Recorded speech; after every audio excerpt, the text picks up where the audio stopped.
without further ado, this is Judith Heineman. Earlier today, she told some Japanese tale. Judith Heineman. Thank you. There was once a very wise teacher walking along a riverbank with one of his students. When the students turned to him and said, "How is it you always seem to know exactly the right story to tell to explain some very complicated piece of law?" When the teacher turned to a student and said, "I'm going to answer your question with a story." Once upon a time, there was a nobleman's son who was returning from the military academy, and he had gotten the certificate for marksmanship. He was the finest sharpshooter in the entire military academy. And there he was, proudly riding on his horse, going home, when he passed through a village.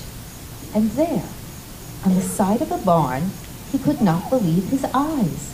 He saw 100 perfect bullseyes. And from the top of his voice, seated upon his horse, he called out and said, "Who is it who shot those 100 perfect bullseyes? I got the award at the academy for sharpshooting, and I could never have done this." When a little boy came and pulled his pant leg and said, "Oh, that's Nar, the town fool. You don't want to meet him." Where the nobleman's son said, "Of course I don't care if it's the town fool or not. That's an amazing feat. 100 perfect bullseyes. I could have never done that. Bring him to me. Perhaps I should give him my certification, and I want to meet him." When the little boy pulled his leg and said, No, you don't understand. Nar doesn't draw the circle first.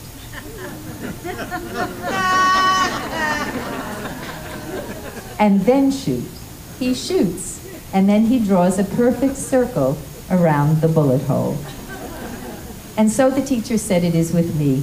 I read many stories, I listen to many stories, and I remember them all.